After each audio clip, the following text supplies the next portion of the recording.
തീർച്ചയായിട്ടും വിജയം എന്ന് പറയുന്നത് വിജയിയെ നമ്മൾ അനുമോദിച്ചേ പറ്റത്തുള്ളൂ. അത് യാതൊരു സംശയമില്ല. നമുക്കിപ്പോൾ ഇലക്ഷൻ കഴിഞ്ഞ് കഴിയുമ്പോഴും ബഹുഭൂരിപക്ഷം ജനങ്ങൾ വോട്ടിട്ട് ജയിപ്പിക്കുന്ന ഒരു സർക്കാരിനെ നമ്മൾ അപ്രീഷിയേറ്റ് ചെയ്യണം. കാരണം ഭൂരിപക്ഷം സെലക്ട് ചെയ്തതാണ്. എന്നാലും കുറച്ചുപേർ അത് കുറ്റം പറയാനായിട്ടുണ്ടാവും അല്ലേ. അതുപോലെ ജിൻഡോ 100 ദിവസം അദ്ദേഹം പാടുപെട്ടു, കഷ്ടപ്പെട്ടു, എഫേർട്ട് ഇട്ടു. ആ എഫേർട്ടിൻ്റെ ഫലം ജനങ്ങളും ബിഗ് ബോസ് അധികൃതരും അദ്ദേഹത്തിന് ടൈറ്റിൽ കൊടുത്തു. എനിക്ക് കിട്ടാത്ത ട്രോഫി, എനിക്ക് നേടാൻ പറ്റാത്ത വിജയം ജിൻഡോ മിക്കതും നിങ്ങൾ ശ്രദ്ധിച്ചിട്ടുണ്ടാവും. എൻ്റെ ചില സ്ട്രാറ്റജി അല്ലെങ്കിൽ എൻ്റെ പ്ലാനിങ്ങുകളെല്ലാം അദ്ദേഹം അതുപോലെ തന്നെ ചെയ്യുന്നുണ്ടായിരുന്നു.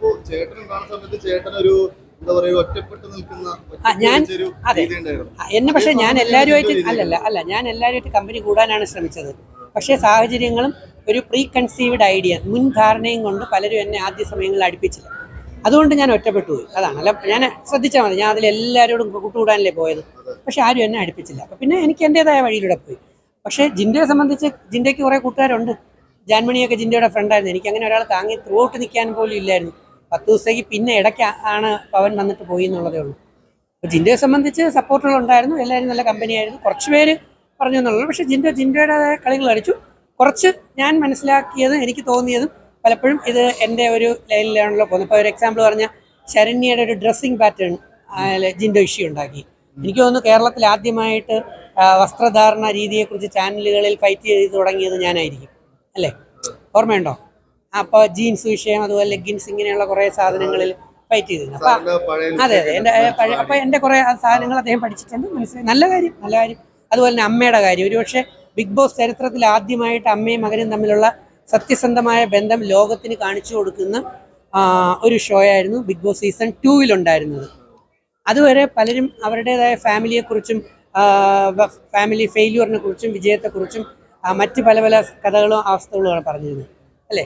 സീസൺ 1 അമ്മയും അച്ഛനും തമ്മിൽ, അമ്മയും മകനും മകളും ഒക്കെ തമ്മിലുള്ള ബന്ധത്തിൻ്റെ ഒരു സ്ട്രെങ്തും പുറത്തു വന്നതായിട്ട് തോന്നിയില്ല. എന്നാൽ സീസൺ 2 ആണ് ആദ്യമായിട്ട് ദൈവ അനുഗ്രഹത്തോടെ ആരും പറയാതെ എൻ്റെ ഹൃദയത്തിൻ്റെ വിങ്ങലുകൾ, ഞാനും എൻ്റെ അമ്മയും തമ്മിലുള്ള ബോണ്ടേജ്, സ്നേഹം, അമ്മയ്ക്ക് വേണ്ടിയുള്ള എൻ്റെ ജീവിതം, ഇതെല്ലാം ലോകത്തോട് വിളിച്ചു പറഞ്ഞു. അത് കഴിഞ്ഞ് സീസൺ 3 തൊട്ട് നീ കണ്ടത് എന്താ മോനെ? വരണവരെല്ലാം അമ്മയെ പൊക്കി പറയുക. വീട്ടിൽ അമ്മയെ കുനിച്ചു നിർത്തി ഇടിച്ചിട്ട് വരണവരും, അച്ഛനെ തെറി വിളിച്ചിട്ട് വരണവരും, അച്ഛനെ അമ്മയെ ഇറക്കി വിടുന്നവരും, അച്ഛനെ അമ്മയെ തിരിഞ്ഞു നോക്കാത്തവരും, അച്ഛനെ അമ്മയെ മനസ്സിൽ തെറി വിളിച്ചിട്ട് വരുന്ന പാർട്ടികൾ പോലും സീസൺ 3-ലും 4-ലും 5-ലും 6-ലും എല്ലാം നോക്കിക്കഴിഞ്ഞാൽ പിന്നെ അമ്മയെ പൊക്കി പിടിച്ച്, അച്ഛനെ പൊക്കി പിടിച്ച് വോട്ട് വാങ്ങിക്കുന്ന കുറേ സംഗതികൾ കുറേ സ്ഥലങ്ങളിൽ സെന്റിമെന്റ്സ്, ഇമോഷൻസ് വർക്കൗട്ട് ചെയ്ത് അങ്ങനെ കുറേ സംഗതികൾ ചെയ്യുന്ന കണ്ടപ്പോൾ എനിക്ക് സത്യം പറഞ്ഞാൽ വിഷമം തോന്നിപ്പോയി. പക്ഷേ ഇവിടെ വന്ന് ജിൻഡോയുടെ കാര്യത്തിൽ ജിൻഡോ അത് ഫോളോ ചെയ്തെങ്കിലും കുറേ സത്യമാണ്, കുറേ പേരുടെ കാര്യത്തിൽ അത് സത്യമാണ്. ജിൻഡോ അത് നന്നായി ചെയ്തു, കഷ്ടപ്പെട്ട് തന്നെയാണ് ജിൻഡോ കയറി വരുന്നത്. അപ്പോൾ അതുകൊണ്ട് ജിൻഡോ അപ്രീഷിയേറ്റ് ചെയ്യുന്നു. ജിൻഡോയുടെ വിജയത്തിന് ഒരല്പം പോലും കുറച്ച് കാണിക്കുന്നില്ല. എനിക്കും സന്തോഷിക്കാം. ആരും പറഞ്ഞില്ലെങ്കിൽ പോലും ജിൻഡോ നാക്കെടുത്ത് ജയിത്തേട്ടനോട് നന്ദിയുണ്ടെന്ന് പറഞ്ഞില്ലെങ്കിൽ പോലും ആ കപ്പിൽ ജിൻഡോയ്ക്ക് കിട്ടിയതിൽ എൻ്റെ ഉള്ളിൽ നിന്നുള്ള ഒരു എഫേർട്ടും ഉണ്ടായിരുന്നു. ജിൻഡോയ്ക്ക് മാത്രമല്ല, അർജുനു വേണ്ടി ഞാൻ പറഞ്ഞിട്ടുണ്ടായിരുന്നു, ജാസ്മിന് വേണ്ടി പറഞ്ഞിട്ടുണ്ടായിരുന്നു, മുമ്പ് പല സമയങ്ങളിലും പലർക്കും വേണ്ടി ഞാൻ അതിനകത്ത് പറഞ്ഞിട്ടുണ്ടായിരുന്നു. പക്ഷേ ഈ ബിഗ് ബോസ് സീസണിൻ്റെ പ്രത്യേകത എന്ന് പറയുന്നത് ആഴ്ച തോറും അല്ല, ദിവസം തോറും ആൾ മാറിക്കൊണ്ടേയിരിക്കും, കാൻഡിഡേറ്റ്സ് മാറിക്കൊണ്ടിരിക്കും. ആദ്യം വന്ന പെർഫോമർ ഞാൻ രതീഷിന് വേണ്ടി പറഞ്ഞിട്ടുണ്ടായിരുന്നു, റോക്കി നല്ല പയ്യനാണ്, പക്ഷേ ആ ഒരു പ്രത്യേക പോയിന്റിൽ വെച്ച് എന്ത് പറ്റും, കൈവിട്ടു പോകും. മനസ്സിലായില്ലേ? ഇത് ഒരുപാട് സ്കില്ലുകളൂടെ ചേർന്നിട്ട് പോകേണ്ട ഒരു സംഭവമാണ്. പിന്നെ ഈ വിന്നറിന് കഴിഞ്ഞ വിന്നറുകളുമായിട്ടൊന്ന് കമ്പയർ ചെയ്യണ്ട, ഇത് വേറെ വ്യത്യസ്തമായിട്ടുള്ള ഫലങ്ങളാണ് അല്ലേ. അപ്പം നന്മകളെടുക്കുക. സോ ഞാൻ അപ്രീഷിയേറ്റ് ചെയ്യുന്നു. ബിഗ് ബോസിൽ ഉണ്ടായിരുന്ന മുമ്പൊരു കാൻഡിഡേറ്റ് പറഞ്ഞിട്ടുണ്ട്, അതായത് ബിഗ് ബോസ് എന്താ പറയുക ഒരു സ്ട്രെസ്സിന്റെയും അല്ലെങ്കിൽ ഒരു ഈവിൾ തിങ് എന്ന രീതിയിലാണ് പോയി കഴിഞ്ഞാൽ നമ്മൾ വലിയ രീതിയിൽ ഇരയാക്കപ്പെടുന്നു. അപ്പോൾ അതാണ് നമ്മൾ അകത്തിരിക്കുന്നവർക്ക് അറിയില്ല. പക്ഷെ അവരെ കുറിച്ച് പുറത്ത് വരുമ്പോൾ സോഷ്യൽ മീഡിയയിൽ വലിയ രീതിയിൽ സൈബർ ബുള്ളിംഗ് ഒക്കെ ഇപ്പോൾ ജാസ്മിനൊക്കെ അനുഭവിക്കും. പുറത്തിറങ്ങിയപ്പോഴാണ് പുള്ളിക്കാരത്തേക്ക് കുറേ കാര്യങ്ങൾ, ഇവിടെ ഹൈജീൻ്റെ പ്രശ്നങ്ങളടക്കം പുള്ളിക്കാരത്തി വലിയ രീതിയിൽ സൈബർ ആക്രമണങ്ങൾ ഉണ്ടായിട്ടുണ്ട്, ഒരു സൈബർ ലിഞ്ചിങ് എന്ന പോലെ. അപ്പോൾ അങ്ങനെ ബിഗ് ബോസ് അങ്ങനെ പോയി കഴിഞ്ഞാൽ ഇരയാക്കപ്പെടുന്ന ഒരു അവസ്ഥ സാറിന് ഉണ്ടായിട്ടുണ്ടെങ്കിൽ തോന്നുന്നു. അല്ല, നമ്മളെ ഇപ്പം ബിഗ് ബോസിൽ പോയാൽ നമ്മളെ ഇരയാക്കപ്പെടും എന്നല്ല നമ്മൾ പറയേണ്ടത്. അല്ല, നമ്മളെ ഇരയാക്കപ്പെടും എന്നല്ല. ബിഗ് ബോസിൽ പോയി കഴിഞ്ഞ് ചില ദിവസങ്ങൾ കഴിഞ്ഞ് കഴിയുമ്പോൾ വരുന്ന മത്സരാർത്ഥി സ്വയം മറന്നുപോകും. സ്വയം മറന്നു പോകുമ്പോൾ അവരുടെ ഉള്ളിലുള്ള പല രഹസ്യങ്ങളും പല സാധനങ്ങളും ഏതെങ്കിലും സമയങ്ങളിൽ നാക്കിലൂടെയോ അതായത് നാക്കിലൂടെ വാക്കുകളിലൂടെയോ പ്രവൃത്തികളിലൂടെയോ പുറത്തേക്ക് വരാനുള്ള സാധ്യത വളരെ കൂടുതലാണ്. സ്ഥായി ഭാവമായിട്ടുള്ള ഒരേ സ്വഭാവമുള്ള ആളിന് മാത്രമേ. ഇപ്പം ഞാൻ അവിടെ ഉണ്ടായിരുന്നു 70 ദിവസവും എൻ്റെത് ഒരേപോലെ തന്നെയാണ്. അതെ, ആ 70 ദിവസം കഴിഞ്ഞ് ഞാൻ പുറത്തിറങ്ങിയിട്ട് ഇന്നും ആലുവയിലും എറണാകുളത്തും ആറ്റിങ്ങിലും മറ്റ് പല സ്ഥലങ്ങളിലും എന്നെ കാണുന്ന ആൾക്കാർ സഹകരിക്കുന്നു. അയ്യോ ചേട്ടൻ ആദ്യം കാണുന്ന പോലെ തന്നെയാണ് സംസാരം, ഇപ്പോഴും ഉപദേശമുണ്ട്, അല്ലെങ്കിൽ അങ്ങനെ അതും ഇതും ഒന്നും തന്നെ മാറ്റമില്ല.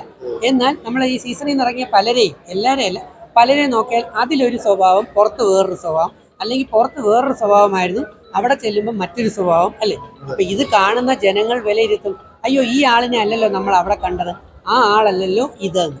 മനസ്സിലായോ? അവിടെയാണ് ഈ സൈബർ ബുള്ളിങ് വരുന്നത്.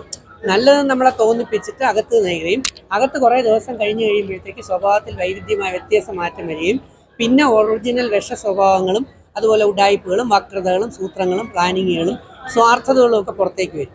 ഈ പുറത്തേക്ക് വരുമ്പം ജനത്തിന് ഈ ആളിനെ കുറിച്ച് നല്ല വ്യക്തമായ ധാരണകളുണ്ടാകും. ജനം മണ്ടരല്ലല്ലോ, ജനത്തെ മണ്ടനാക്കാൻ നോക്കിയ വ്യക്തിക്ക് പണി കിട്ടും. അതുകൊണ്ടാണ് ബിഗ് ബോസിൽ പോയിട്ട് വരുന്നതിൽ 98% പേരും നെഗറ്റീവായിട്ട് മാറും. ഒരു ഷോയിൽ നിന്ന് പുറത്തിറങ്ങുന്ന അല്ല ഒരു വ്യക്തിയൊക്കെ അത് വിജയിക്കാൻ സാധ്യതയുള്ളൂ. ഒരു സീസണിൽ ഒരു വ്യക്തിക്ക് എങ്ങനെ പോസിറ്റീവ് അടിക്കാനുള്ള സാധ്യത. ഇപ്പം ഈ സീസണിൽ പോസിറ്റീവ് അടിച്ചത് ആര് എന്ന് എന്നോട് ചോദിച്ചു കഴിഞ്ഞാൽ നിസ്സംശയം അൻസിബ ഹസൻ എന്ന് പറയുന്ന കാൻഡിഡേറ്റിനെ മാത്രമേ ഞാൻ പറയത്തുള്ളൂ. ഇപ്പം ജിൻഡയെ പോലും ഞാൻ പറയത്തില്ല. എന്നെ ആരും ബ്രെയിൻ വാഷ് ചെയ്ത് കൊണ്ടുവരുന്നതല്ല, ഞാൻ എൻ്റെ ഹൃദയത്തിൽ നിന്നും സമൂഹത്തിൽ പഠിച്ചിട്ട് പറയുന്നതാണ്. എല്ലാവരും എനിക്ക് പ്രിയപ്പെട്ടവരാണ്. പക്ഷെ പോസിറ്റീവ് അടിച്ചത് അത് അൻസിബ ഹസനാണ്. കാരണം തുടക്കം മുതൽ ഒടുക്കം വരെയും അൻസിബ അതേ ക്വാളിറ്റി, അതേ സംസ്കാരം, അത് മെയിനായിട്ട് അങ്ങനെ തന്നെ കാത്തു സൂക്ഷിച്ചു. മനസ്സിലായില്ലേ? അതൊരു നല്ലൊരു ബിഹേവിയറായിട്ടാണ് എനിക്ക് തോന്നുന്നത്. അതാണ് സംഭവം. പുറത്തുനിന്ന് കണ്ടിട്ട് ഭയങ്കരമായ നല്ല സൗന്ദര്യം, നല്ല മൊഞ്ചത്തി, നല്ല മൊഞ്ചൻ എന്നൊക്കെ പറഞ്ഞ് അകത്ത് കയറുകയും അവരുടെ ഒറിജിനൽ സ്വഭാവം ഒരു 10, 20, 30 ദിവസം കഴിയുമ്പോൾ പുറത്തു വരികയും ചെയ്യുമ്പം ജനം വെറുക്കുന്നതിൽ എന്താ തെറ്റ് പറയാൻ പറ്റുക?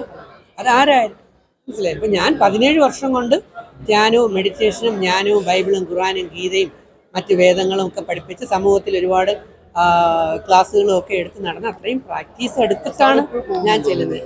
ഇല്ല ഇപ്പം ഉദ്ഘാടനം, ചീഫ് ഗസ്റ്റ് അങ്ങനെ ഏതെങ്കിലും വല്ലപ്പോഴേ പോകുന്നുള്ളൂ. അതിനും ആരും എനിക്കൊന്നും തരാറില്ല. മോട്ടിവേഷൻ പരിപാടിയിൽ ആർക്ക് വേണം മോട്ടിവേഷൻ? വേണ്ട ഒരു സമയം വരും, കുറച്ചുകൂടെ കഴിയും. ഇപ്പം ഞാൻ സിനിമയാണ് ചെയ്യുന്നത്. ഇപ്പം പട്ടാപ്പകൽ എന്ന് പറയുന്ന സിനിമയിൽ ഞാൻ ഒരു ചെറിയ ശ്രദ്ധിക്കുന്ന വേഷം ചെയ്തിട്ടുണ്ടായിരുന്നു. കണ്ടായിരുന്നോ? ഇനി കാണും. അതുപോലെ തന്നെ വേറെ കുറച്ച് സിനിമ വരുന്നുണ്ട്. കെട്ടുകാഴ്ച എന്ന് പറഞ്ഞൊരു സിനിമ വരുന്നുണ്ട്. അതിൽ കേന്ദ്ര കഥാപാത്രമാണ്. പിന്നെ നടികരിലുണ്ടായിരുന്നു.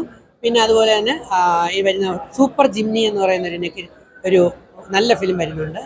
അതിൽ വ്യത്യസ്തമായ ക്യാരക്ടറാണ്. മീനാക്ഷിയാണ് നായിക. അനു പുരുഷോത്ത് ഡയറക്റ്റ് ചെയ്ത റിതം രാജേഷ്, മലയാളപ്പുഴ രാജേഷ് നിർമ്മിച്ച സിനിമയാണ്. മറ്റേ ഞാൻ ആദ്യം പറഞ്ഞ കെട്ടുകാഴ്ച സുരേഷ് തിരുവല്ല ഡയറക്റ്റ് ചെയ്യുന്ന സിനിമയാണ്. സജീവമാവുകയാണ്. വേറെ ഒന്നും കൊണ്ടല്ല, ഞാൻ ട്രൂ ചാരിറ്റിക്ക് വേണ്ടിയാണ്. എനിക്ക് ഇതിൽ നിന്ന് എന്തെങ്കിലും കിട്ടുന്ന എമൗണ്ടാണ് ഞാൻ. അപ്പോൾ ഞാനിപ്പോൾ സിനിമ ചെയ്യുന്നത് എന്താ വെച്ചാൽ ചാരിറ്റിക്ക് വേണ്ടിയാണ്. ആ ചാരിറ്റി എന്ന് പറയുന്നത് ട്രൂ ചാരിറ്റിയാണ്. എനിക്കിപ്പോൾ ഈ പട്ടാപ്പകൽ ഇതിൽ കിട്ടിയ എനിക്ക് ഒരു എമൗണ്ട് 10,000 രൂപ എനിക്ക് ചെയ്തപ്പോൾ ചെറിയ വേഷമായിരുന്നു എനിക്ക് കിട്ടി. അതിപ്പോൾ ജോസ് വരാപ്പുഴ എന്ന് പറഞ്ഞ സീനിയർ പ്രൊഡക്ഷൻ കൺട്രോളർ ലിസി ഹോസ്പിറ്റലിൽ ക്രിട്ടിക്കൽ സ്റ്റേറ്റിലാണ്. ഇപ്പം വീട്ടിലോട്ട് കൊണ്ടുവന്ന് ഞാൻ ഇപ്പോൾ വീട്ടിലോട്ട് കാണാൻ പോവുകയാണ്. അപ്പോൾ ആ എമൗണ്ട് എന്ന് പറയുന്നത് ഞാൻ അദ്ദേഹത്തിന് കൊണ്ടുവന്ന് ഡൊണേറ്റ് ചെയ്യുക, അല്ലെങ്കിൽ കൊടുത്തിട്ട് കൊടുക്കാൻ പോകുന്നു എന്ന് പറയുന്ന വേറെ ഒന്നും കൊണ്ടല്ല, നമ്മളെ കണ്ട് കുറേ ഫോളോവേഴ്സ് അതുപോലെ ചെയ്യാനായിട്ട് മനസ്സ് കാണിക്കണം അല്ലേ. നന്മമരം എന്ന് പറഞ്ഞാൽ മാത്രം പോരല്ലോ, പ്രവർത്തിക്കണ്ടേ. അപ്പോൾ ഞാൻ സിനിമയിലേക്ക് വന്നത് വീട് ഇപ്പം ഞാൻ റിട്ടയർ ചെയ്തപ്പോൾ ഞാൻ വോളണ്ടറി റിട്ടയർമെൻറ്റ് എടുത്തപ്പോൾ കിട്ടിയ പൈസ ഉപയോഗിച്ച് വീട് റിനോവേറ്റ് ചെയ്തു. ടെറസൊന്നും അല്ല, ഓട് തന്നെ കഴുക്കോലും പട്ടിയിലൊക്കെ മാറ്റിയിട്ട് അത് ഇരുമ്പാക്കി. അപ്പോൾ എനിക്ക് കിട്ടുന്ന നല്ലൊരു വീതവും എൻ്റെ സിനിമകളിൽ എനിക്ക് എന്തെങ്കിലും കിട്ടുകയാണെങ്കിൽ അത് അർഹരായിട്ടുള്ള വൃദ്ധസദനങ്ങൾ, രോഗികൾ, പാവപ്പെട്ട കുട്ടികൾ, പഠിക്കാൻ എടുക്കുക, അവരെ സഹായിക്കുക എന്നുള്ള ട്രൂ ചാരിറ്റി സർവീസുമായിട്ട് നടക്കുന്ന ആളാണ്. നമ്മുടെ സിനിമ കാണുമ്പോൾ കാണാൻ കയറുന്നവർക്കൂടെ അതിൻ്റെ ഒരു പുണ്യത്തിൻ്റെ ഒരു ഓഹരി ലഭിക്കും. അല്ലാതെ പണം മോഹിച്ച് മാത്രമല്ല, ഒരു നല്ലൊരു കലാകാരനോട് അറിയപ്പെടണമെന്ന് ആഗ്രഹമുണ്ട്. അതാണ് സംഭവം. Okay, thank you, all the best.